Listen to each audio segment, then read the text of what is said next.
Commence primary ignition.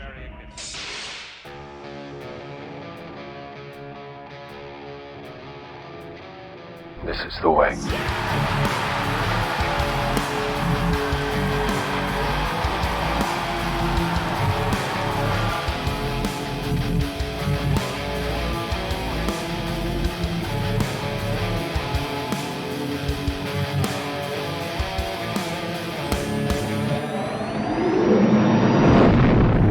What is up, all of you Ugnaughts and Jawas out there? Welcome back to a new edition of Mando Talk. This is your home for Season 3 Mandalorian after shows, breakdowns, spoiler discussions, and on this one, we've got Chapter 21 titled The Pirate.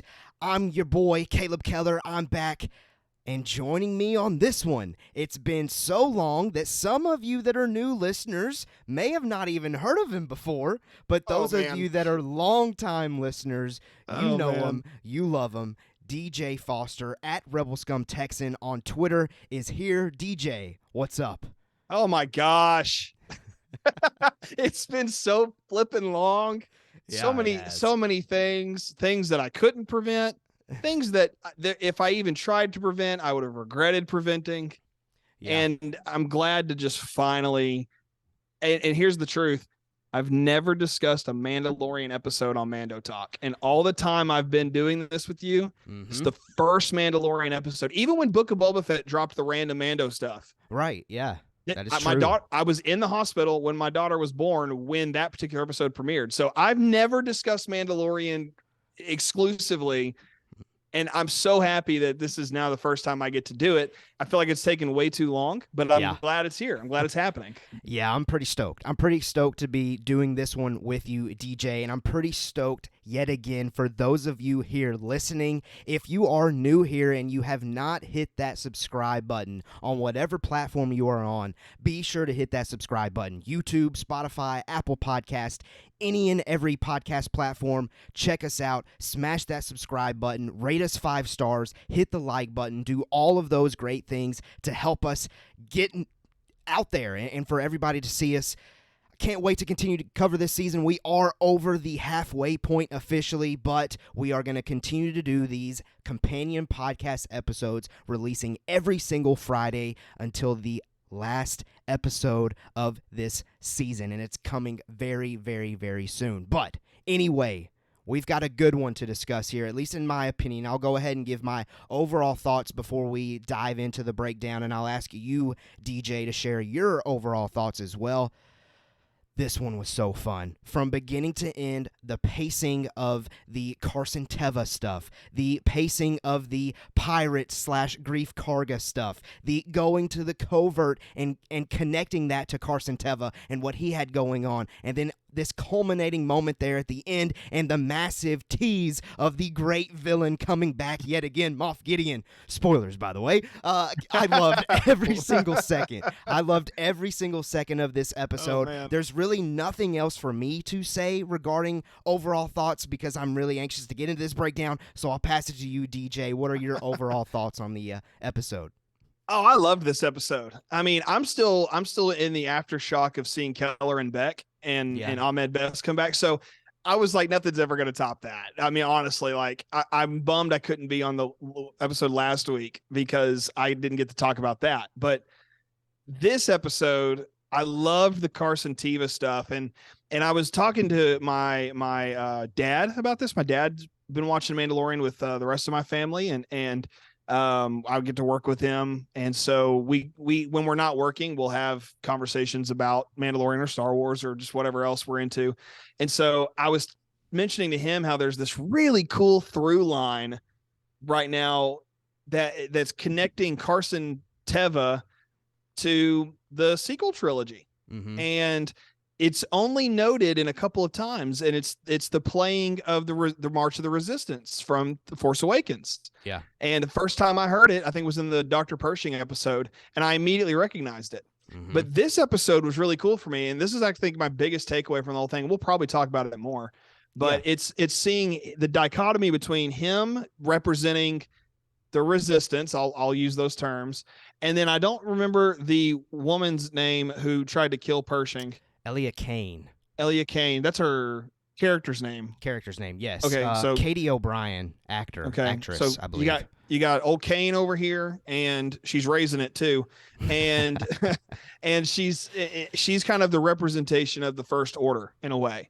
So it's really cool to see a through line, and that's what people were saying when Mandalorian first came out a few years ago was, hey, it's got to connect, it has to, because even recently we're like, oh, it's like 10 years after Return of the Jedi. Well, it's like, okay, well, that's only a 20-year gap that we have to cross now, which is easy, So It's nice to see that these little seeds of resistance and First Order stuff is starting to be planted. So for me, that was the biggest thing for me of this whole episode. But all of that to say, because I know we're going to come back and talk about that some more. I loved this episode. A lot of great connections. I really, because of you, honestly, Caleb, I was really thinking Moff Gideon would show up. Yeah, me too. That was definitely something that I thought I could easily take to the bank this week, honestly. But I mean, in a sense, he's there. It's kind of like that.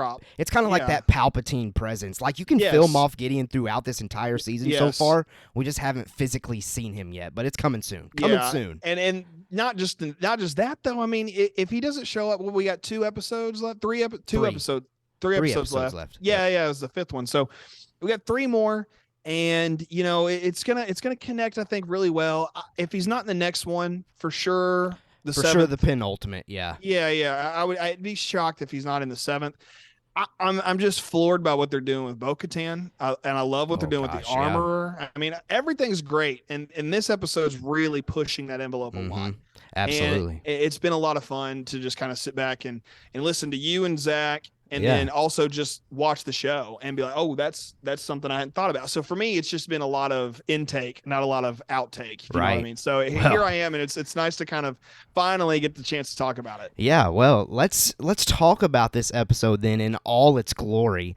We absolutely loved it. It seems like the online community is absolutely loving it. So let's dive in. Chapter 21, The Pirate, directed by Peter Ramsey. Now, Peter Ramsey, for me at least, DJ, you may know more. So more information about Peter Ramsey over there. But Peter Ramsey, for me, I know him most notably for co-directing Spider-Man Into the Spider-Verse, an Academy Award-winning film. I think it got like Best Animated Feature Film or something along those lines. Fantastic live-action directorial debut. I don't know if it's his first live-action project, period, but regardless, it's cool to see yet again another animated legend, in addition to Dave Filoni, kind of make this crossover into The Mandalorian. He did a phenomenal job, in my opinion. You know anything? You got any other knowledge on Peter Ramsey? Yeah, well, I looked at IMDb just to see what else he directed. He's got a few TV series he's done, and one of them might be a live action. I'm not sure. No, it's animated. Okay. So he's just primarily, animated. That's all he's done. Okay. But there's one movie in particular that I did know besides Spider-Man Spider-Verse, and that's a 2012 movie called Rise of the Guardians. It's about the different holiday people, Easter Bunny, Santa, and Jack Frost is like the main character.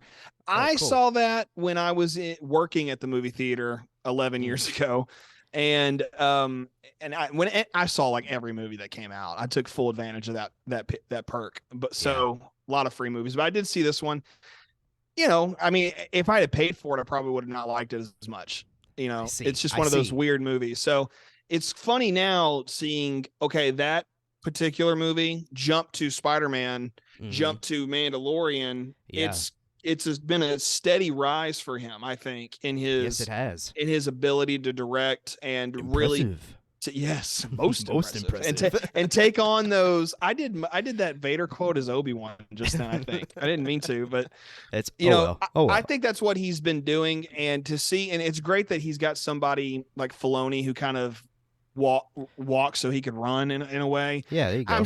There's other guys and ladies who have directed animation and Filoni probably action, but Filoni probably mentored him a little bit too with this episode. I'd have to imagine. I'd be willing to bet that. I'd be willing to bet that. I mean, if that came out and they were like, hey, this is we get to a Disney gallery in a few months, hopefully, because they haven't dropped one for Andor yet, and I'm bummed about that because I really want to know the behind the scenes to that one. Sure. But they haven't. If they do drop a Disney gallery for this season of Mandalorian, I really want to focus in on him to see what the connection was, how that happened, because Hollywood, we think it's this big business. It's a pretty small business. When you think about it, connections are not that hard to make if you're in that world. Like, I mean, Deborah Chow did Mandalorian and then she got Obi-Wan.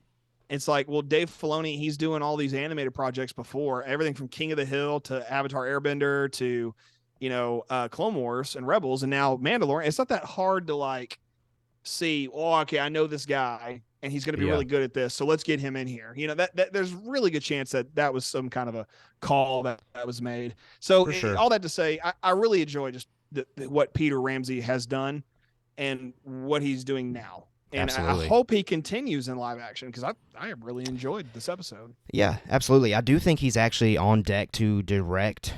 Don't quote me on this. I think he's on deck to direct an episode of Ahsoka, though, so I do think we're going to see some more of him in this space. Well, the episode was written by Jon Favreau. We don't need to dive into that one. Not surprising at all. He's probably got his hands on every single second of every frame that we're going to see coming up to finish off this thing. He's writing like everything, isn't he? Like pretty much. Absolutely. Yeah, okay. Absolutely. All right, well, starting the episode, we open on Navarro as we pan into High Magistrate Greef Karga's office, where he is making the decision to locate the trade district closer to the shipping terminals, not before passing by the IG-11 statue that is still disassembled outside. I feel like that was naturally and understandably shown just to get that little plug in the back of your mind, okay, this is still a thing. Anyway, continuing on here, these decisions are then put on hold when suddenly Greef hears screaming from the streets below. I'm going to go ahead and continue here. Gorian Shard's Corsair cruiser arrives and is violating the airspace of the population zone. I love that little descriptor there that droid gave. Gorian Shard hails Greef Karga and begins roasting him how he is no longer a guild master of the Navarro Hunters and rather dressed as a pampered nobleman dressed for the pomp of his wedding feast. Dude, Gorian Shard goes hard on Greef Karga here. Dude, he does. And I gotta admit, premiere episode, when I saw Gorian Shard for the first time, I was like, okay, I love the look, but I don't think I'm ever gonna be able to take this dude seriously. He got me here. I was like, okay, I can respect how this dude is a pirate lord, if you will. Mm-hmm. What do you think? I rewatched Dead Man's Chest, Pirates of the Caribbean this last week. I know it's so random to bring that up, but he did not because they look so similar. The vibes are similar. The vibes are similar. Definitely. Well, Gorian Shard did not give me Davy Jones vibes necessarily. Mm-hmm. However, he does give me Barbossa vibes. I see that. And I really like the usage of these words, pomp and wedding feast, Yeah. These are not everyday words. They're they're kind of piratey. I mean, it's like, here's what my first thought was a second when you said that, talking about it, where he's so weird looking, like he looks like Salad the Hutt to me, he just looks so fun. Like once I saw people comparing him to like Spaceballs as Pizza the Hutt, I couldn't unsee it. But like nice. he looks like a giant salad frog, but where he looks strange. And I think this is the lesson that, we may have learned from Jar Jar, where he looks weird, he makes up for it in vocabulary, where Jar Jar was so weird looking that maybe he should have spoke more intelligently. I see. Maybe, and not to jump too far ahead in the episode review, but when we get to Zeb, I never expected to see Zeb as a CG character. I always thought he would be practical. So my mind has had to adjust to, okay, that's what they're going to do going forward. Yeah. And so if I had seen Zeb, with a weird Jar Jar like speech, and then, he looks the way he does as CG, I might not like him as much. So with Gorian Shard, it's kind of neat to see, okay, he looks weird, but he talks like a pirate. A captain at least, and so it's easy for me to kind of get on board with what he is and what he's doing. Yeah, I guess. absolutely. And just as a character, obviously I'm not going to become a pirate, but like, I get where he's at. Yeah, absolutely. Well, this conversation continues, and it's great pirate vibes throughout. Gorian confronts Greef for killing his men. Greef clarified that Gorian's men shot first. Gorian then threatens that he will now shoot first. Greef lies by saying that would be a bad idea since Navarro is under the protection of the New Republic, but Gorian knows the truth. Navarro definitely is not under the protection of the New Republic. Greef mentions that a spinward patrol passes through regularly, which makes Gorian laugh, a great pirate laugh yet again, since the New Republic can't handle the pirate nation in the Mid-Rim. Gorian says this isn't Sabacc, and Karga can't bluff his way out of this one. The conversation ends with Gorian saying for Greef to not hail him again unless it is to surrender. I'll go ahead and finish the scene. Greef seemingly sends a message through a droid. Alarms begin going off in the city, and Gorian's ship begins firing on the streets below. Civilians begin evacuating to the lava flats. Greef is given an opportunity to escape on a pod, but he refuses to, rather to stay with his people. The setup, because that's then when the Mandalorian title card hits. The setup for this episode was great. Like I've already alluded to, the Gorian Shard character suddenly became more serious and legit to me rather than like a, ooh, he's goofy, I love him kind of a thing. It was more of a, okay, I get what he's doing kind of thing. And the whole dialogue that comes back into play later in the episode with Greef hearing from Gorian that the New Republic's struggling to keep watch of these pirates in the Mid-Rim, so they're definitely not concerned about us here right now, so you can't really hold that over us. I find that very, very, very interesting, and that definitely connects to something that Carson Teva says later in this episode, so I'll kind of hold off on that. But overall, what did you think of this opener? Anything that I may have missed? Just what you got for me here, DJ?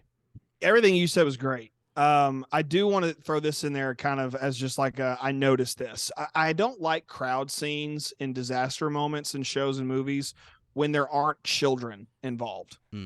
Because if this was real world, there'd be toddlers and babies and middle school age kids running all over the place, because it's real life. In a TV series or a movie, you don't often get that. And I think it's probably to one, maintain a certain rating. And two, it doesn't want you're doing escapism. You don't necessarily want to feel that way, I guess. And so with this, it's nice because I've got it playing on my phone right now, just kind of, just trying to kind of keep track of and try to remind myself. I've only got to watch it once. And so I'm just like, okay, what's going on? So I noticed these kids running through just now. And I'm like, oh, good, because it's a real city. It's a real, it's real things involved here. So children would be involved in a situation like this, something that we don't see a lot in movies and TV shows. So I like the little detail. It's like, hey, make sure you have a kid in there, because even if it raises the stakes for sure. It does. It's like the second I see children, I'm like, okay, I really don't want. I mean, I already didn't want Navarro to get destroyed. Right. And now I really don't want Navarro to get destroyed, because I've seen that there are families here. It's like, okay, that's good. I think for an audience, it's like, let that be in there. Don't kill anybody. You don't have to kill anybody, but like, let's just at least put it in there to like raise those stakes, as you put it. So I really like that about this sequence. But everything else, I mean, it's a great setup. It takes us. It's one of the few Mandalorian episodes where I'm like, I know where the rest of this is going. It's really easy to kind of see that. Definitely. Well, I will say, after the title card, I wasn't expecting this. We visit Captain Carson Teva at a New Republic Ranger station, where he receives a transmission from Greef Karga requesting his assistance in clearing out the pirates for his people's safety and also to prevent the planet from becoming a pirate base. Rick Famuyiwa, Deborah Chow, and Dave Filoni, all three, can be spotted sitting at that same bar with Carson Teva enjoying some libations. Carson Teva declares he's going to travel to Coruscant to avoid dispatch delays and seemingly New Republic paperwork to speed up the process of responding to Greef Karga's request. Now, this conversation, though, all happens with a Lasat. At that moment, I am absolutely freaking out, because that Lasat is Zeb. Zeb is a character, a beloved character from the best animated Star Wars series to date, Star Wars Rebels, voiced by Stephen J. Bloom. Let's go. Hold on. It may be blown, but regardless, Star Wars Rebels fan freak out moment. I know there's some of you listening that agree with me that Rebels is the best. Don't lie. Don't hide right now. It's the best one. Better than Clone Wars. No, it's not. I know DJ's hating me right now. I had to get that plug in I'm there, not though. hating I had to slide that in there. Rebels is the best. It's the best. I'm strongly disagreeing, okay? No, I understand. Because I mean, Rebels is great. I love Rebels, and it's those latter seasons that really hit me hard. Yeah, for sure. What did you think of this scene, though? What did this mean to you, seeing Zeb? And now I will say, though, real quickly, sorry, he looked phenomenal. Like, the CG on this, I was stunned. And that tells me we're not done with this character, because they've put every small little detail into this dude, and I love it, folks. Love it.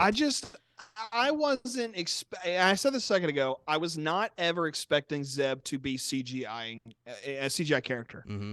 In retrospect, it makes a lot of sense. I just always thought, well, they've got Jonas Suotamo and Peter Mayhew and David Prowse to play, and Ahmed Best to play these oddly tall and weirdly shaped characters, and they're able to perform well.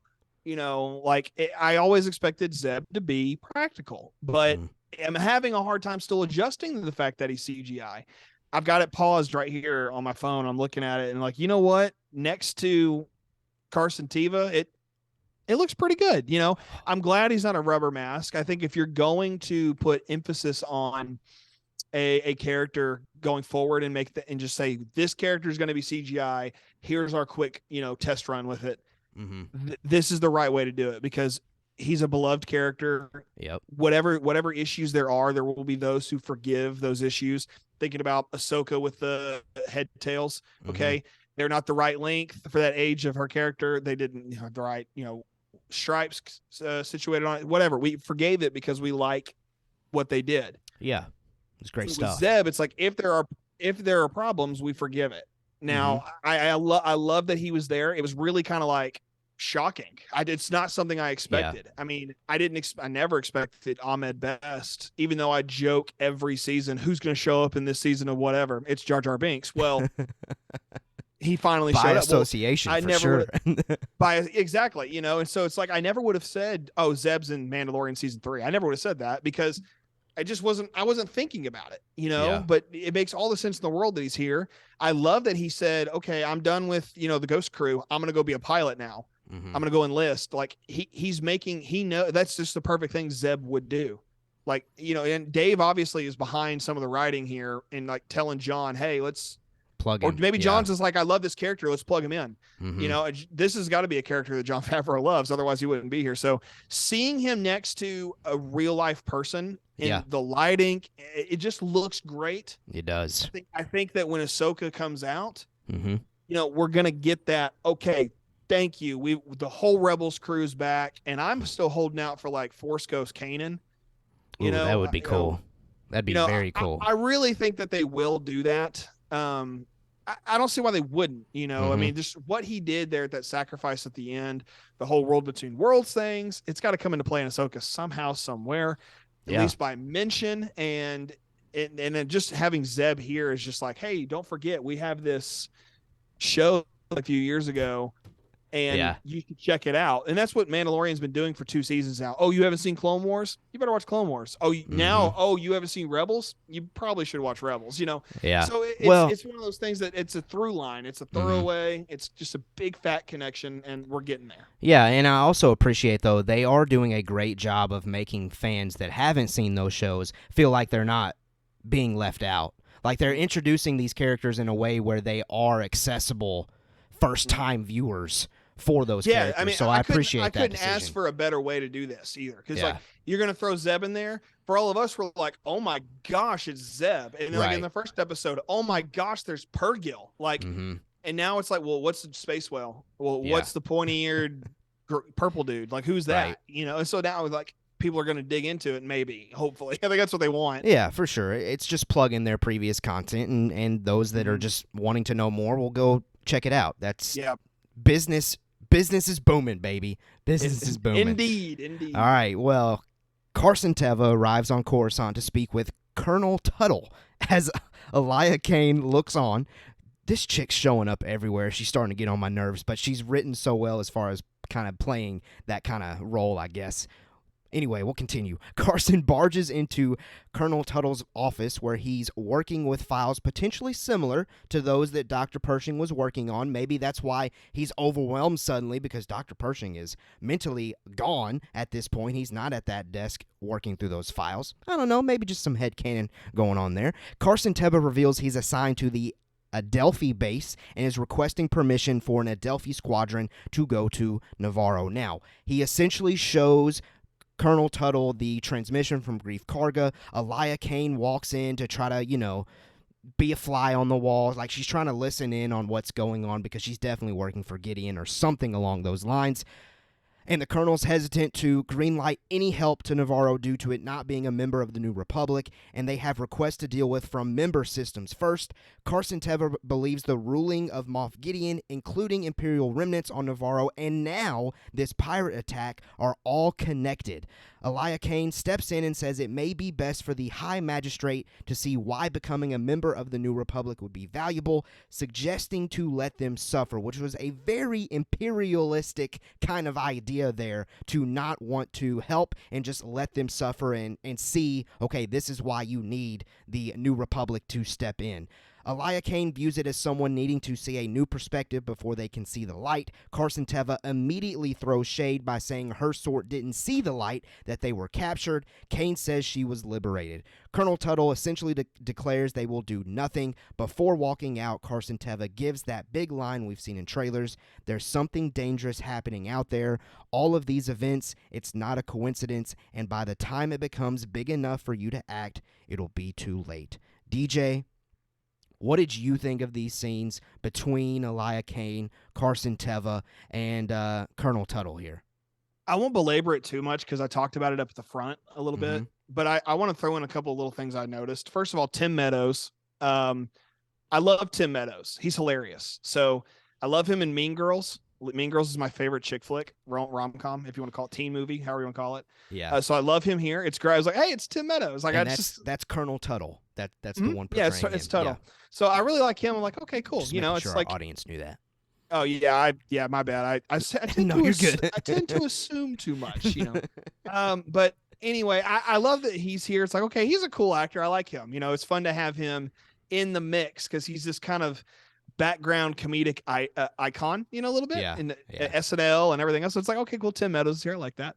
But he's playing the role of what I feel like is everybody who's living in this era of Star Wars. Like, if you're in this world, he is like, listen, the war's over. All right. But then you have Sun Hung Lee over here doing his thing as Carson Teva saying, listen, he at one point, what's Tim Meadows' character again? Tuttle's like, hey, look, man, this isn't a rebellion anymore. And yeah, like, we have steps, we have processes. You can't just go out there and do whatever you want, essentially. But it's not just that. Teva's like, but there's people in need. Right. Yeah. You Princess Leia, or excuse me, General Leia, ushering in the resistance. And then you have Kane over here being like, hey, we probably should just kind of let them go, whatever. And she's plucking her little strings. Well, she's First Order. She just is. 100%. Yep. And I think that as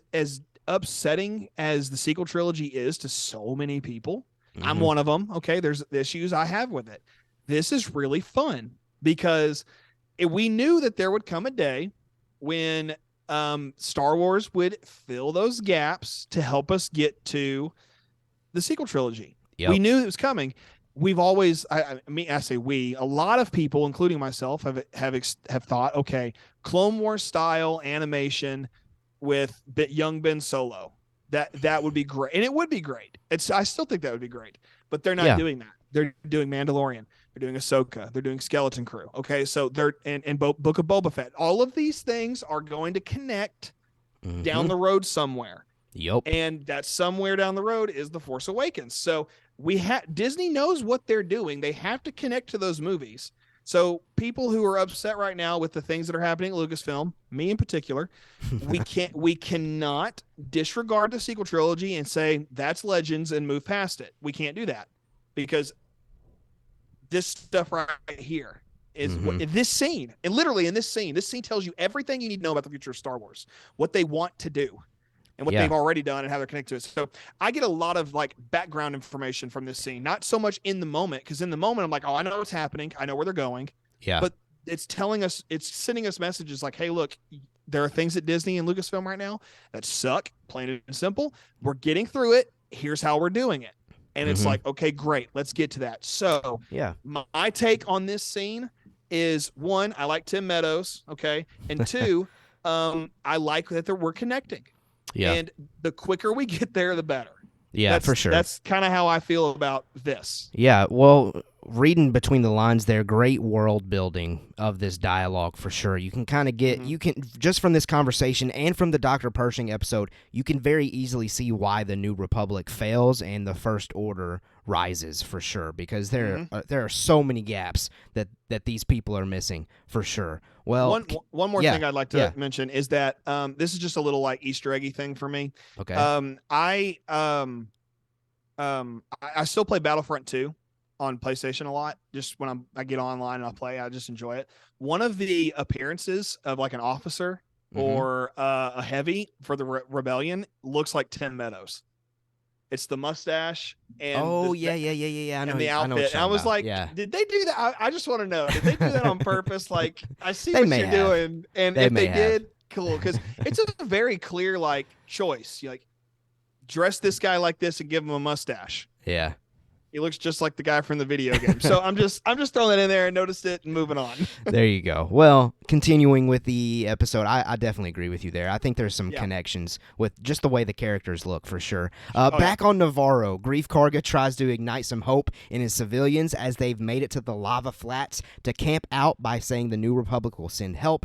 Suddenly, this group does look extremely small to me. Like, I didn't envision that number of people living on Navarro only. Like, it's like 40 to 50 people.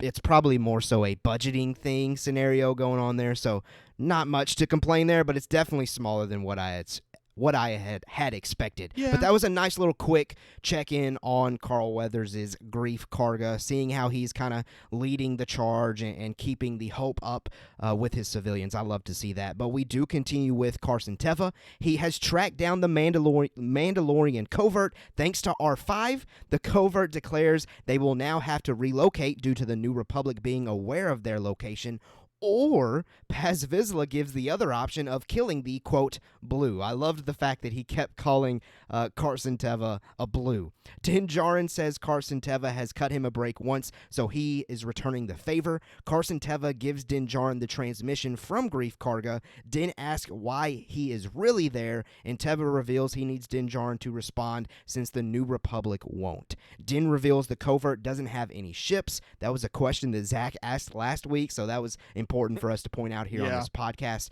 Teva again says he believes the pirates are connected to the Empire. He just doesn't know how yet. Teva leaves the covert saying he promises he won't reveal their location, even though they will probably relocate anyway. This was the last that we see Carson Teva. Such a great character. I love his thinking here of, okay, I know Din Djarin, the Mandalorian that I've ran into repeatedly throughout this show. I know he's loyal to Greef Karga and he's loyal to Navarro, so I'm definitely going to try to reach out to him. I don't know, he probably tracked down like Pelimoto and found out that R5 was with him, and I'm sure there's like New Republic protocols that allows him to kind of see where R5 is located, ping him or something like that, and that led him to the covert. I loved this little setup though, and I love, again, the pacing of getting this Carson Teva stuff accomplished and moving it into the Mandalorians, Din Djarin, Bo-Katan, the Armor, Paz Vizsla, Grogu, all of them. I loved how we got there. It was almost like 10, 15 minutes we got there, and then we're with the Mandalorians the rest of the way, so I loved all of that. What did you think of Carson Teva coming to the covert? My biggest takeaway from this is R5D4. Just how he was able to get connected to him. Like, and while you were talking, and I just was like, okay, I know the scene goes down. Obviously, I know how he got there. We get this drop that R5 was at some point in service to the rebellion. Yeah. When, how, where? Is it in a book? Is it in comics? Comic book. So it happened before A New Hope. And this is not something I've read. This is something that I learned after the premiere episode, because Pelimoto says to Din Djarin, yeah, he once served with the rebellion, but somehow between the years he gets wiped and he becomes this scared, goofy droid. I don't know what happened, but he definitely was a heroic droid early in the days of the rebellion. Well, that's fine. I just it's the most Star Wars fan thing of me to do. Is like, why? Because they did it. Okay, first of all, it's Favreau's fault. He wrote it in there. Now I have to know. That's my big. How that's, we can track him. Yeah. I mean, I just want to know why doesn't Teva like switch out droids, or why doesn't R5 go with them? I mean, there's got to be some reason here. And I'm looking at Wikipedia right now, and it says at some point he later found his new place within the rebellion, just like his friend R2, where he served with Carson Teva, however you say his name. So yeah, I'm just like, what? How? Because how did he go from being on the desert to being in the service of the rebellion back to the desert? No, see, it was, from my understanding, I thought it was before A New Hope where he serves the rebellion. That's I understand that, but I'm looking at what Wikipedia says. They're playing it out. So maybe I'm wrong. I may be wrong. Well, I think you're right in certain specs of it. I just don't know about this one little thing. And that's where we're getting into weird semantics here. I realize that. But like, I just want to know, how did he get from point A to point B back to point A? And if I'm understanding it correctly. So that's something that I think, for dorks like me, I need fleshed out. But, like, it's going to bug me, but I'm not going to like fixate all my life on it and try to figure out why. Well, I just want to know, what's the deal? How did it happen? Just tell me and I'll be all right. It's kind of like the lightsaber thing at Maz's castle in Force Awakens. How did it get there? We don't know. All right, well, it's going to bug me until you tell me, So it's similar to that. Yeah, I've always just kind of assumed, and I even think 3PO says something along the lines in the sequel trilogy that there's New Republic laws with the droids. I think also, too, I've always assumed that it's kind of like vehicles here in America where we have to register them and blah, blah, blah, blah. Like maybe people for the New Republic had to register their droids, and that's how they're aware of all of them, and they can just ping them and find their location. Who knows? But it's definitely something to dive into for people like us. But if you're listening and you're just a Mando fan, hey, get in. You can get sweaty like that too. More than welcome. Go ahead, get sweaty with it. Last thing, speaking of getting sweaty, the last thing that got me sweaty for this little moment was the fact that there's a full size Rebellion era X-wing in the shot. It's like he gets out of the cockpit, gets down. Great. It's in the background. It's the shot where it pans up and the cockpit door opens. I'm like, give me more of that. That's some sexy filmmaking right there. I want some more of that. That's good stuff. So I really loved all that stuff, just with him getting out of the X-wing. And I was like, oh, look at that X-wing. It's so beautiful. It's like I saw a 1970s era Corvette drive by the other day, and I was like, dang, Right. And the lady in the passenger seat kind of did one of these. It's a fancy old wave. Yeah, it was an old couple, and I was like, they've earned it. Like, you're cool. You're cool. Why can't I have an X-wing and be cool? That's what I'm getting at, really. One day. Yeah, one day. Well, after Teva leaves, the Mandalorians hold a meeting where Din Djarin makes his pitch for the covert to get involved to help Greef Karga. The pitch includes that Greef Karga has saved him and his foundling, Grogu. Also, the enemy that decimated their covert were Imperials, not Greef Karga's bounty hunters. Lastly, Din Djarin mentions that Greef Karga has offered a tract of land on his independent world, and Din uses this as an opportunity to say that it may be time for their people to live in the light once again on a planet where they are welcome so their culture can flourish and their children may know what it's like to play in the sunlight. Din finishes speaking and passes the armorer's hammer back to her. First of all, I love the fact that they have this hammer to use as okay, it's my turn to speak. Love it. It's a sharing stick for kindergartners. I absolutely love that. Secondly, Din Djarin, I think, does a pretty good job of kind of presenting why we should get involved. Greef Karga has kind of turned his ways. There's no beef between us anymore. He's a friend, yada, yada, yada. I really love Din stepping up here and kind of being like, okay, I'm going to lead our scenario at the moment, at least. What did you think of Din's presentation here? I think it took a lot of grit and gumption to get up and say what he does, like as a character. Like he's not new to the covert, okay, but he's been gone a minute and come back. Right. All right. So he probably, like, we look at Din Djarin and think he's the guy. He's the dude. He's that guy. But like probably everybody else in that covert looks at Paz. I would have said the armorer before this episode, but Paz Vizsla specifically as the guy. Well, yeah, I think the group understands Paz Vizsla the most because they're one of him. But the armor is for sure like their head honcho. Yeah, like if you're gonna go, okay, who's in charge? It's armorer, it's Paz Vizsla, and maybe it's Din Djarin, and then somewhere near him is Bo-Katan currently. Right. And then there's well. Yeah, for now, like at this moment of the episode. So it's kind of like I'm okay. It's good that he gets up and says what he says. Yeah. Make a presentation, make an appeal. His appeal means jack squat until Paz Vizsla does what he does. Yeah, well, let's go ahead and talk about what Paz Vizsla does. The armor gives Paz Vizsla the hammer. It's his turn to speak. He wants to say something. He wants the covert to ask the question, why should we help and risk our lives for Din Djarin and his tiny foundling yet again? And there's like this little pause, and he answers his own question, basically screaming, because we're Mandalorians!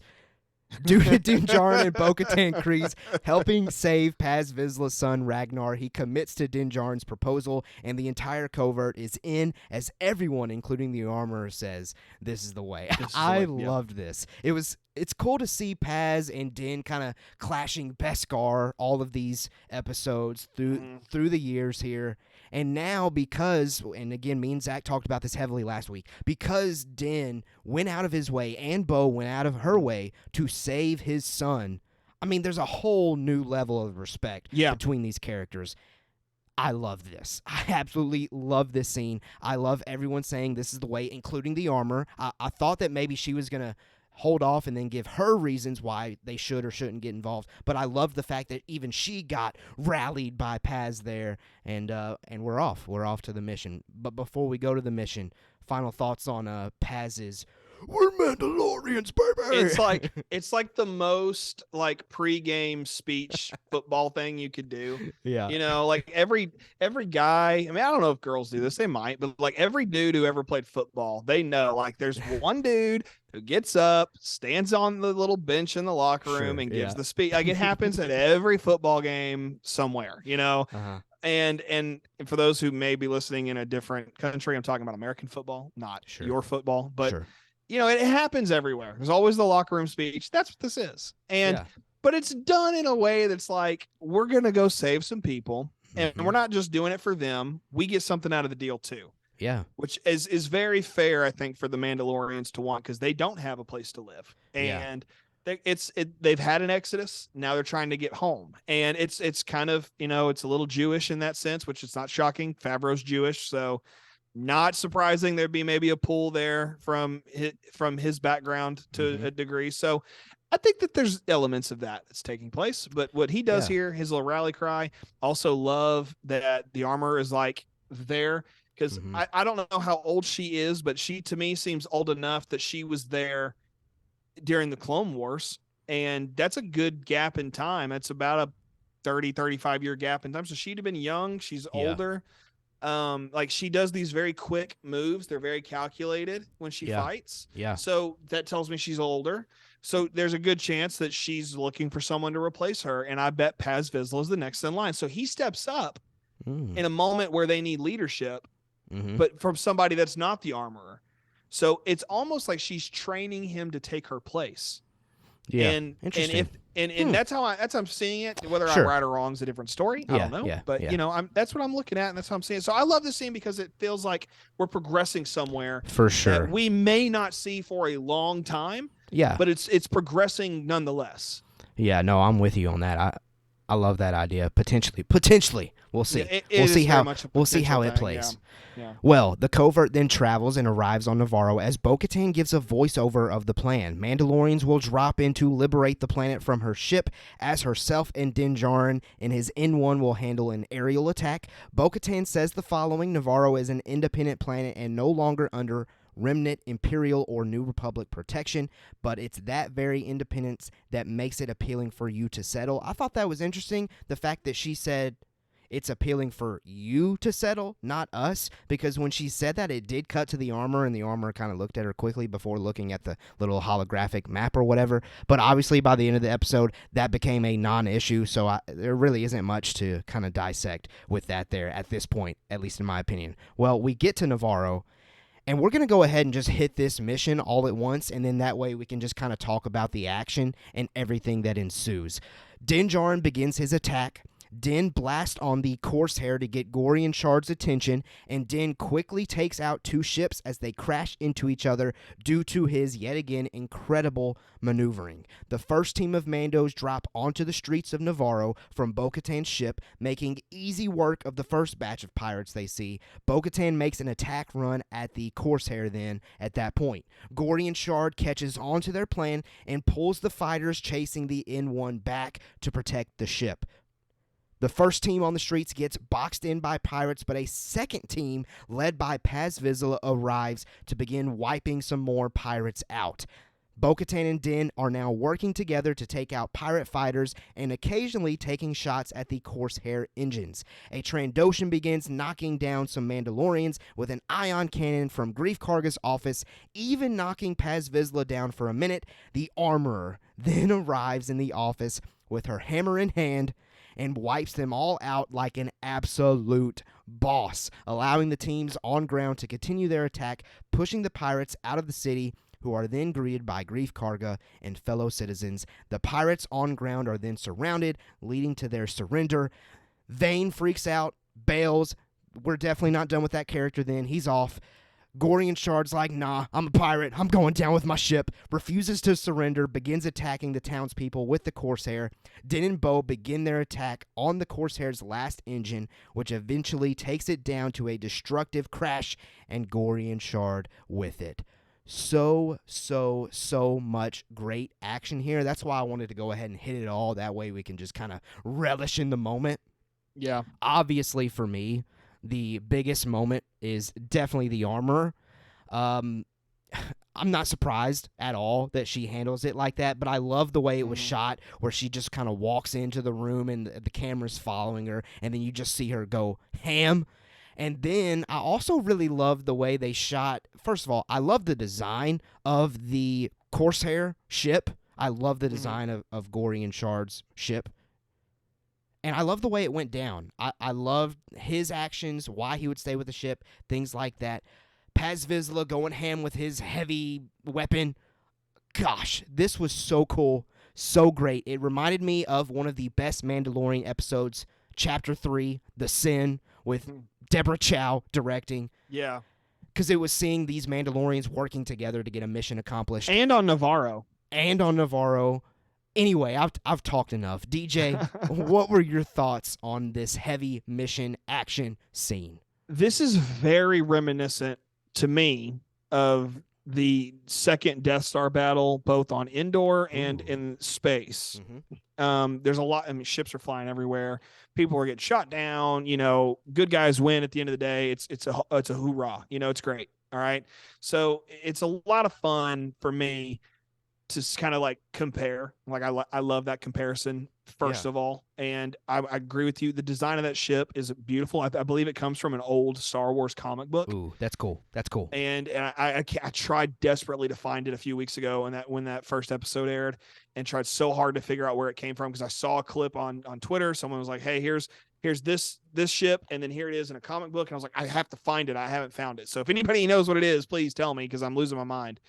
More weird detailed things for me as a Star Wars dork, but I love that. I also love the little ships that come out of that the Corsair, and and fly. I love the way that looks. But here's my favorite thing about all of this. I love that everybody wins. I love that we get to see some really cool fighting and stuff, and it's like Din and Bo are like working in tandem, and it makes me, I'm not a shipper, but like I want to ship them so bad because of stuff like this. Like, I just think she's Grogu's mom now. Take it for what it is. That's essentially those are the facts. Okay. At least godmother in a sense, kind of like that situation. I but mean, yes, yeah, essentially, you're right. It's you're like right. it's single dad remarries, and it's Sound of Music is what it is. It's Sound of Music, except that There you go.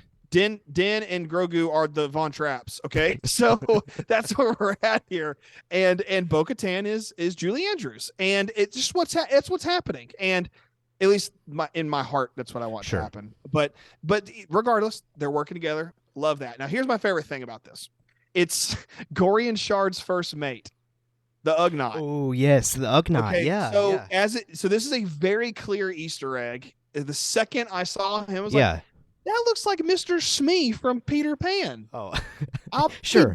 I was going another route. I know you're thinking of Quill. Well, yeah, but I was gonna say I think it's a nod to the best Mandalorian podcast out there, Mando Talk. With the what's up, Ugnaughts and Jawas? Okay, just making sure. There were Ugnaughts and Jawas in this episode. Let's go. Now that I think about it, they're listening. They are. They know. No, but it's because he looks like Mr. Smee. Okay. Yeah, 100%. He's short. He's not he's ugly. All right, he just is, and he's got the stripe and the bandana and the sash. It's like that's Mr. Smee. Now, at first, I was like, all right, Disney, what are you doing? Then I remembered at the beginning of this recording, where does Peter Ramsey get his start in filmmaking? Animation. So it makes perfect sense. He's like, we got pirates. I'm an animator. I'm throwing in Mr. Smee. It's perfect. So I was like, hat tip to you, sir. And it was fun. I love that. So everything about this, I know I talked a lot about the most minute thing in the world. That's typically how I go on these things. Okay. So if you haven't heard my voice before, I'm sorry. This is what you get. But everything you mentioned about Paz Vizsla, the Mandalorians, the Ion Cannon. I mean, seeing a Trandoshan again. It's just fantastic. It's Star Wars in its purest form. Yes, it is. So much fun. I mean, even the cockpit shots, love it. I just give me more of the camera over the dashboard shooting at their face. It's just perfect. So, and it's just a lot of fun. Everything about it's fun. It's very Return of the Jedi's battle. It's very opening to Revenge of the Sith. It's a lot of great stuff here. So it's a very fun sequence, one that I want to rewatch more and more. Yeah, it's definitely this entire chapter very rewatchable, and I can't wait to enjoy this one repeatedly. Great stuff all across the board. Well, Grief Karga then thanks the Mandalorians in front of the townspeople, saying they are forever in their debt, and officially offers them a home on Navarro. I'm assuming they take it, but of course, by the end of the episode, we know what the ultimate goal is. But at least we'll be hanging out on Navarro the rest of the way, at least maybe until the finale. Who knows? We'll see. But we're not done with Navarro for sure, because that's where the covert's going to reside. Paz Vizsla informs Bo-Katan that the Armorer wishes to speak with her. Paz then takes Bo-Katan to the Armorer, who is in the tunnels of Navarro where the covert used to hide back in Season 1, and also where the old forge still resides. Here, the Armorer reveals she has been to the Great Forge on Mandalore, where it was large and ornate, and the air rang with the music of 100 hammers. But on Navarro, there was a simple one, and it all served both the Great Forge and that simple one on Navarro saved the same purpose. Now, that dialogue there was a natural transition and reflection of the Armorer's next proposal to Bo-Katan, but I definitely love that dialogue that the Armorer shared, and even connecting back to something you were saying earlier, DJ, the Armorer being and experiencing the Great Forge while it's thriving definitely tells me that she's an experienced character. She was definitely probably back on Mandalore during the age of the Clone Wars when the Mandalorians were absolutely thriving. But getting to the big point here, suddenly the Armorer orders Bo-Katan to remove her helmet. When Bo-Katan hesitates, the Armorer questions if Bo-Katan respects her station, which Bo does. Bo-Katan then removes her helmet, and the Armorer and Bo-Katan exchange some very important and intriguing dialogue. So anytime that happens, you know your boys got these prepped for us to look at. The Armorer says, "Our people have strayed from the way, and it is not enough for a few to walk it. We must walk it together." Bo-Katan responds by saying, "This is the way." The Armorer says, "We must walk the way together, all Mandalorians." Bo-Katan responds by saying, "I understand." And then the Armorer finalizes the conversation by saying, I was taught that the mythosaur existed only in legends, and yet you saw it. It is a sign that the next age is upon us. Mandalore must all come together. You have walked both worlds. You are the one who can unite us. I just got chills reading that dialogue yet again. Bo-Katan is essentially, in the Armorer's eyes, the chosen one to reunite the people. Now, I guess the question that I have, and this is where we really get into a breakdown here, is the Armorer wanting Bo-Katan to kind of set up this hybrid, this is the way? Or is the Armorer wanting Bo-Katan to essentially recruit all Mandalorians to this one and only way? Now, for me, I'll share my opinion and then I'll pass to you, DJ, as always. Yeah. Bo-Katan removing her helmet tells me that it's more so the hybrid way. Like, I think the Armor might be okay with either one at this point. Like, I think they're all just kind of realizing, let's get back to Mandalore and work out our differences and thrive together. Yeah. But I also could see it the other way around, too. I really don't know 100%. I don't know 100% one way or the other, but I'm definitely leaning toward, because the Armor says, okay, Bo, take off your helmet. I think the Armor is becoming less serious about that one rule, as far as helmet on always, you can't take it off in front of other people. But what do you think? I think I have to dig into my biblical worldview for a moment. Okay, so do it. Forgive me, or don't. Actually, you know what? Don't forgive me. This is who I am. So I look at it very much as Bo-Katan as a Messiah type figure, okay?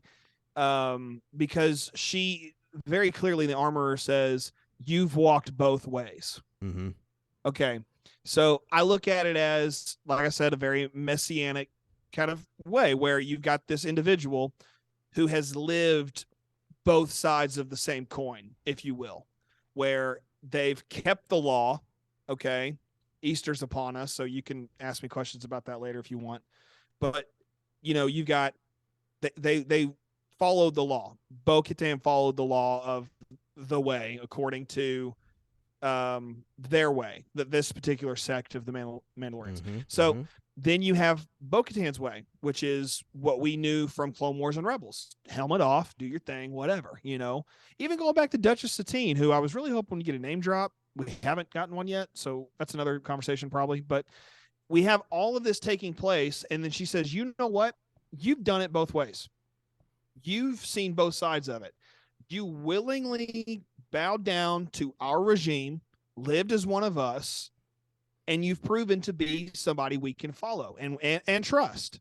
So we're going to put our faith in you and follow you. Now, I know, again, I'm getting real biblical here, okay? I realize I'm kind of doing a little bit of a pastor thing. Forgive me, that's what my job is, okay? So that's what I'm seeing here. And it's not shocking to me, Jon Favreau, being Jewish, knowing what Jews know about their Bible, which I would call the Old Testament, it's being pulled in here a little bit. Like, George Lucas borrowed from other religions.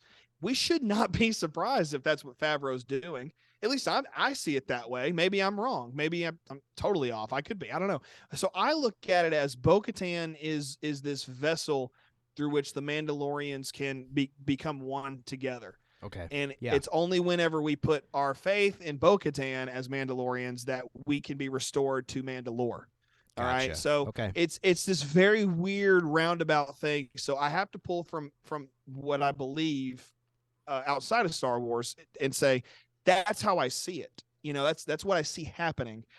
Din Djarin, I've always thought up till now, was that person to unite the Mandalorians. Yeah, for sure.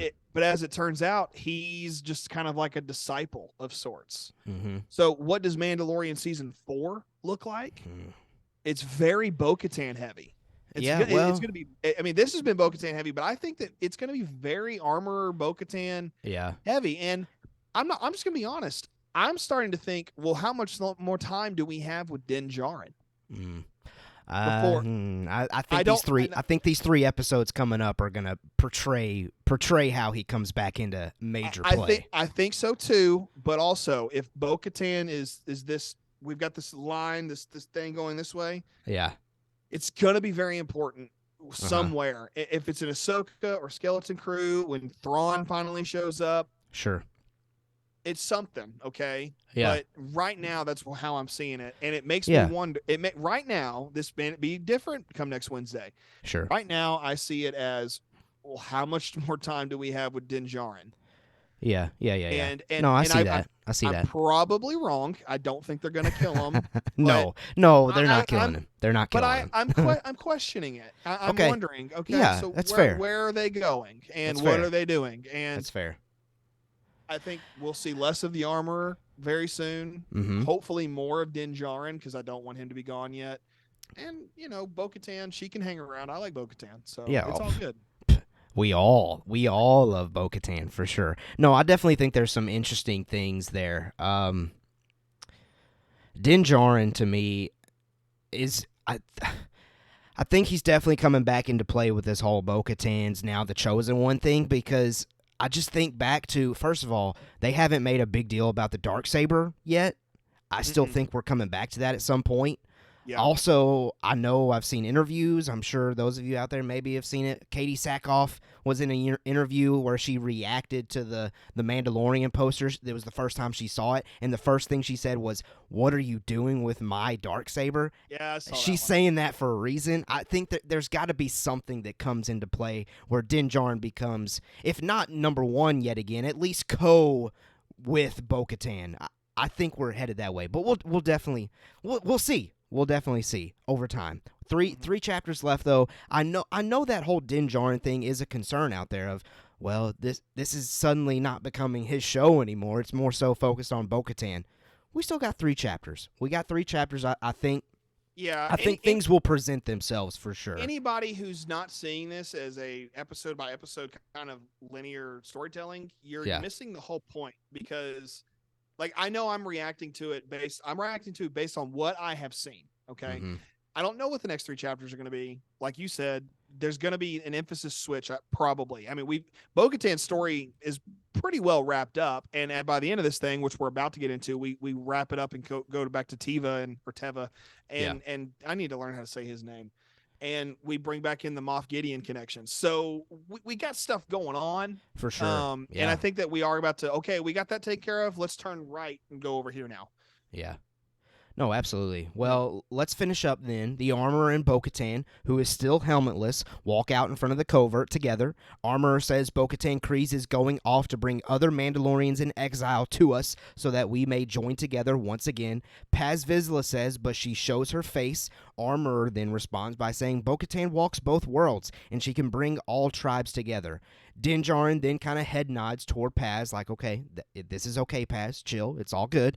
Armorer then says it is time to retake Mandalore, and that's when we kind of get this imagery. This scene ends with a very heroic shot of Bo-Katan looking off in the distance, hair's kind of flowing a little bit in the wind as she's mentally preparing for her upcoming mission with this new kind of persona of being essentially the chosen one to reunite the Mandalorian people. Now, I do think what is shown here at the end of this episode is going to connect into her mission for sure, in my opinion. But before we talk about that, DJ, is there anything else you want to say about Bo-Katan, Armorer, Paz, Din, with this dialogue that was in front of the covert? Just a quick thing. I think Paz's line, but she shows her face, is going to be an issue for him. Okay. And I think there'll be some kind of odd type of uprising. I mentioned he's kind of the next in line for the Armorer. Yeah. I'm not going full Greek tragedy here and saying he's going to backstab the Armorer by any means, which it could happen. I mean, sure. The thing about Mandalorian is it's telling stories we've seen told in other mediums before, but not like this. So it's got a take on it that's a little different, which is why Jon Favreau's done such a great job with the writing. And that's kind of a sidebar. But if there's anything to point at and go, that's a little weird, I think it's Paz's, but she shows her face. Okay. And I think that's kind of a thing, because I remember when the first season came out, a lot of people hadn't seen Clone Wars and Rebels and still haven't, and they were like, no helmet on the head, not a real Mando, kind of thing. And it's like, well, obviously that's not the case anymore. And I think we need to kind of remember that and see what's gonna happen. And I think Paz is kind of maybe lead an uprising, and everybody's going to get upset, and then we're going to have a nice little Mandalorian war, and then somebody's going to ride a mythosaur, and it's going to be a lot of fun. So that's where I'm at. Ooh, well, we'll definitely see. There's a lot of great potential with this decision by the armor to greenlight Bo-Katan taking off her helmet, going out to recruit these other Mandalorians. I do think this is our transition into it being okay for Mando himself, Din Djarin, to take off his helmet, because I do think we are going to see Pedro Pascal at least once this season, because it's happened every other season. I think this also keeps the situation where, oh, well, Disney's not going to cover the moneymaker's face of Grogu. This makes that irrelevant at this point. We're never going to cover up Grogu's face or anything like that. We're definitely heading into this new age, this new Mandalorian way, like the armor kind of alludes to, and we'll see what comes of it for sure. But like you alluded to, let's get to it. The final moments of this chapter, Carson Teva in his X-Wing flies upon a Lambda shuttle that was attacked and abandoned. The file on this incident was marked classified, and they discover this was the shuttle that was transporting Moff Gideon to trial. Moff Gideon is not found in the shuttle, revealing this was a planned extraction mission. And the final moment of the episode reveals there is a fragment of Beskar on the wall in the shuttle. So, couple of things for me at least. Number one, I think the fact that this was marked classified is at the hands of Elia Kane. I think she has something to do with that. She's covering Moff Gideon's tracks, allowing him to get away. Number two, I've seen some theories on this as far as the Beskar at the end. Some theories are that Moff Gideon planted it there to kind of get the New Republic to go after the Mandalorians on Navarro. So that's you, DJ? Yeah. I think okay. It's a plant. I think hey, here we go. Different opinions here. This is great. I think it's actually a separate Mandalorian covert sect that is in line with Imperials. And that's how I know there's been rumor of this. I'm not going to say that it's fact, even though it comes from a pretty good source, that there's a Mandalorian character from a previous animated show that's showing up at some point, potentially. And I'm not going to say anything else to prevent sharing spoilers. I know DJ's looking at me confused. If you're confused, that's okay. Well, regardless, I'm just going to say, okay, go ahead. I still have the opinion, regardless of this rumor, report, whatever. I do think it's a more imperialistic Mandalorian covert, and that kind of connects to how Moff Gideon's got the Darksaber, that maybe that's why these Mandalorians that helped get him out follow him, because he had that Darksaber at one point, and that's how they've got like this imperialized group. I don't know. Just some theorizing there. What do you think, DJ? What do you think of these final moments? What do you think of what's going on there with the Beskar? This is a great setup, first of all. Yeah, it's always fun to see a Lambda shuttle. I love those Lambda shuttles. They're really cool. They're sleek. They're cool. Very cool. Return of the Jedi, always. I think the Beskar thing's a plant, but you talking about somebody from Clone Wars might be there. I'm like, well, maybe. I mean, or Rebels, because those maybe. guys. But like, but those guys are dead. So I'm like, how? Maybe. I don't know. Unless I'm missing one, I probably am. But then I just now thought, what if this is a further setup for the Ahsoka series? Ooh. And what if Sabine's out there doing her thing, and she's the one that broke Moff Gideon out, and we get that reveal in, I won't say in this, but probably in Ahsoka. Okay. What if that's what's going on? Because we could get that. I think it's feasible. Sabine's a Mandalorian. She's the one that gave the Darksaber to Bo-Katan. Yeah. And she lost it. So wouldn't Sabine be a little upset about this? I think so. And she loved Mandalore as much as anybody else. Very distraught over the weapon she made in Rebels. Yeah. I think that there's an element where she would want to kind of avenge Mandalore and Bo-Katan as a result. So maybe that's a piece of her armor that's embedded in there.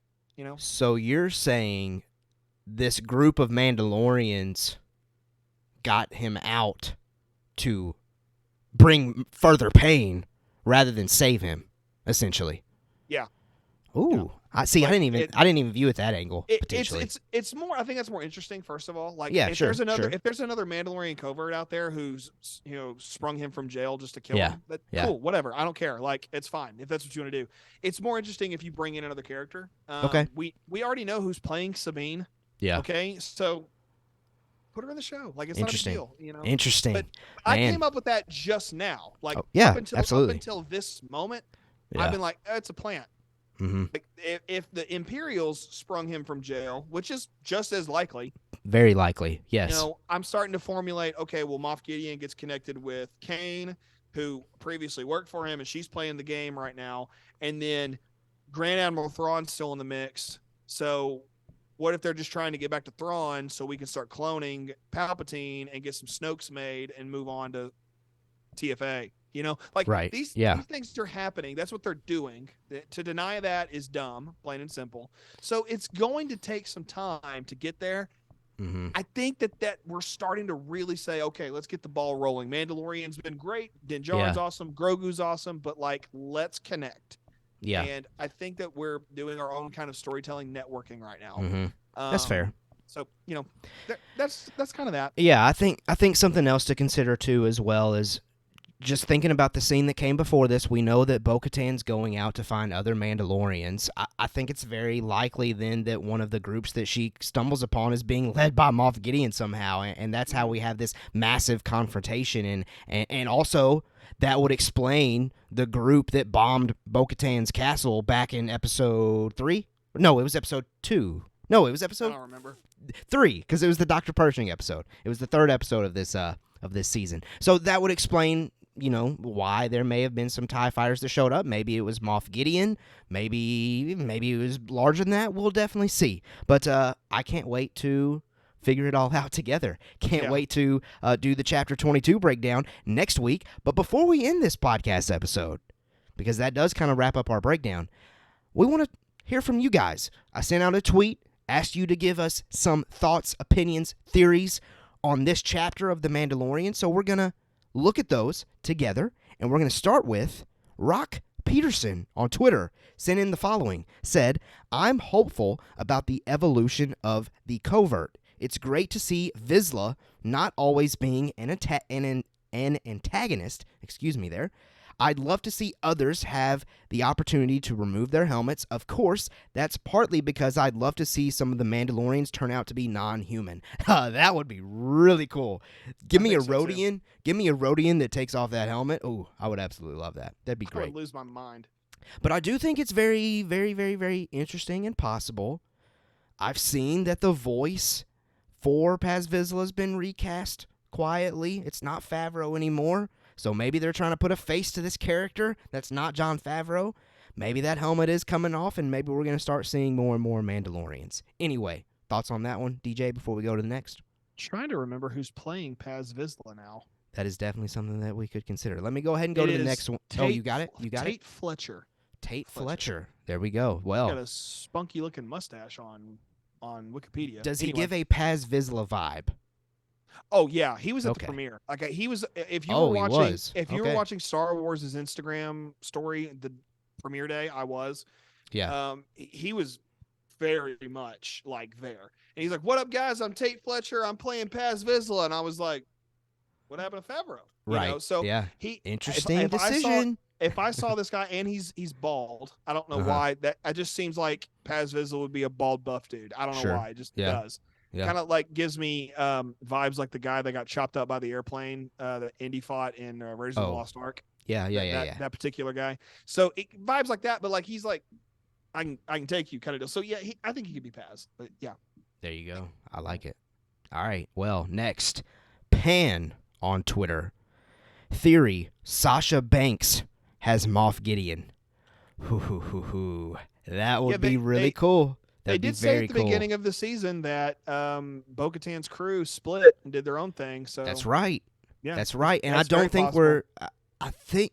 Okay, correct me if I'm wrong on this, DJ. This was very early on in the production of Mandalorian Season 3. Okay. Did we not potentially see a leaked video of Axe Wolves and Bo-Katan coming face to face? Yeah, Bespin Bulletin broke that. That's right. There we go. That is very likely, Pan. If it's not Sasha Banks, it's definitely potentially Axe Wolves that's got him. Well, that still could be Sabine, too. I mean, she could have linked up with them, and they go do their thing. Good point. I feel like if Sabine's there, though, she's going to side with Bo-Katan. But, yeah, the Axe Wolves is definitely there. That was clearly that actor. So yeah, okay. Look out for new Black Series figures, guys. There you go. All right, next up on Twitter, Gabby. My fave episode of Season 3 so far, though I'm a bit annoyed they keep sidelining Din. We've definitely talked about that one a little bit on this breakdown so far. I feel like they're teasing us, though, because every actor talks about Din as if he's reluctant. Why would he be if he isn't doing something he doesn't want to? So, something will happen that needs him to step up. And that's definitely something that we've kind of been hinting at there, Gabby, for sure. I know right now Din Djarin seems like a side character. I can almost say with full confidence, something in these next 3 chapters is happening to bring him back to the forefront. 1,000%. We're getting to explore the character of Bo-Katan, which I love. Like, give me that. Mm-hmm. I'm fine with that. Give me a couple of episodes focused on her. But you do need to, I think, at one point, then transition it back to Din Djarin at some point. And Gabby, I do think we're headed that way. Any thoughts on that, DJ? Totally agree. We're going to get back to Din, even though I am questioning what's going on. So yeah, for sure. We'll get there. But right now I'm just kind of like, okay, we'll see. Yeah. All right. Last Twitter submission, and then we'll hop over to Discord. Discord link is in the description, by the way. And if I haven't said this, at Mando Talk on Twitter, follow us there. That way you can be on the next podcast breakdown episode. Jessica Sitton said, "It was great. Glad Din wasn't sidelined again." Okay, so Jessica was okay with what Din Djarin did here in this episode. And oh my gosh, the very end has me going nuts because I want to see what happens when they figure out who took Moff. Jessica, we got to practice patience. We got to take the lessons of Jedi here. We got to wait till next week, hopefully. Next week, hopefully, we finally see the great Giancarlo Esposito back physically as Moff Gideon. Do you think we get that next week, DJ? If not next week, the week after. Yeah, for sure. For sure. I mean, in chapter 7, I would say that's when I expect him to show up. But I'm second to last episode potentially. I'm not a good predictor of things. Right.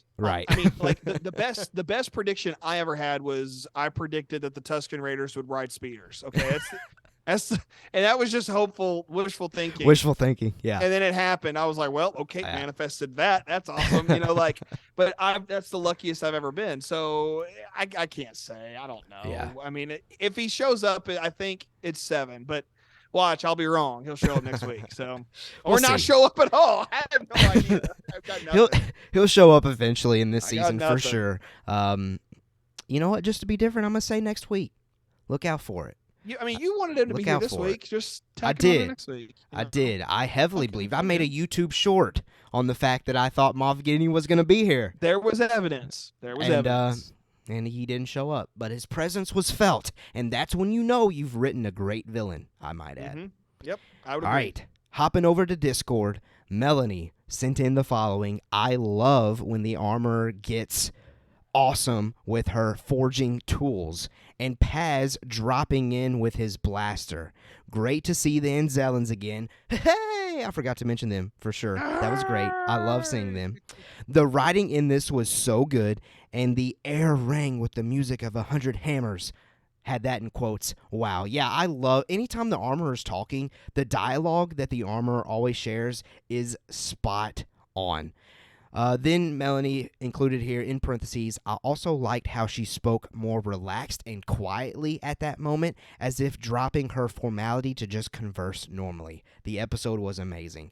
I didn't even view it that way, Melanie, but I absolutely love that detail. I'm going to need to watch it yet again to kind of get those vibes and see if she is kind of letting her guard down a bit. Now, she's obviously letting her guard down a bit if she's telling Bo-Katan to take off a helmet, something I'm sure she hasn't said ever, potentially. Take off that helmet. But yeah, I love all those thoughts there, Melanie. DJ, anything you want to say back to Melanie's thoughts there? No, I think that's all great. All great. Well, hopefully, if you're listening to this podcast episode this deep into it, you thought that this breakdown was great. And if you do think it was great, make sure you hit that subscribe button if you haven't done so already. Help us out, share us, tell a friend to tell a friend to tell a friend. We got 3 more of these incredible breakdown episodes coming at you. I can't wait to continue to do it on YouTube, Spotify, Apple Podcasts. Subscribe, like, 5 stars, all those things I said up at the top. Do those things if you want to join Clan Mando Talk. And then follow us on Twitter and TikTok. Those are the 2 main ones, at Mando Talk, especially Twitter if you want to have a chance to have your opinion and voice heard here on the podcast episodes. And I believe that's all the plugs that I need to make. DJ, thank you so much for being here for this breakdown. I know the plan currently is for you to be back for next week, so I can't wait to hear from you yet again. Final words that you would love to share with our fellow clan members. Force willing, I will be back next week as long as I can make it happen. I think I can. We'll have to maybe do some adjusting, maybe in a different location, but we'll see. However, I do have another podcast I've been doing with some friends of mine called Cinematic Theology. Pulled a little bit of that in tonight. Didn't really mean to. It just kind of came up. But we have our 10th episode coming out this weekend over the movie Shawshank Redemption. And so that's a good one. That's a good one. If you want to know what does the Bible have to do with Shawshank Redemption, go check that out. It'll be out there. And we actually have a guest on this episode. I was not present to record that because I was abroad. I was in Israel. There you go. And so that's why I haven't been on here the last couple of weeks. And I was I was one part bummed I couldn't do Mando Talk, but I was, in the Holy Land. So sure. It kind of took the Good place. Reason. This close to Jakku, guys. That close. Yeah. So upset. Like the Dead Sea was in front of me. Jordan was over there. For safety reasons, I could not cross, so I didn't. But it's one of those things that I was like, dang, I really wish I could go to the Abu Dhabi desert and see Jakku and whatever that other planet was called in Rise of Skywalker. I can't remember. So anyway, check out that podcast if you wish. We are growing steadily and we're enjoying it. So there you go. Go check that out. Shawshank Redemption this weekend. But until then, I'm going to echo what Caleb said. Subscribe to Mando Talk. I've been around a while. I enjoy Mando Talk. I've been listening when I hadn't been here. Zach Horvath holding it down. Okay. Crushed Good it. times. And happy opening day to you baseball fans. There you go. There you go. I didn't even realize that was happening right now. That's today, yeah. I'm too focused on the Mandalorian right now to do anything else with my life. Except be a father and a husband. Yeah. We started fantasy baseball with our crew this last week. So I'm like, baseball time. There you I'm go. like, it's Mando, but it's baseball time. So I'm excited. All right. Well, I'm excited for next week. Excited to break down Chapter 22. Chapter 22 is directed by Bryce Dallas Howard, so I am banking on it being an absolute banger. And until then, though, as always, we have spoken.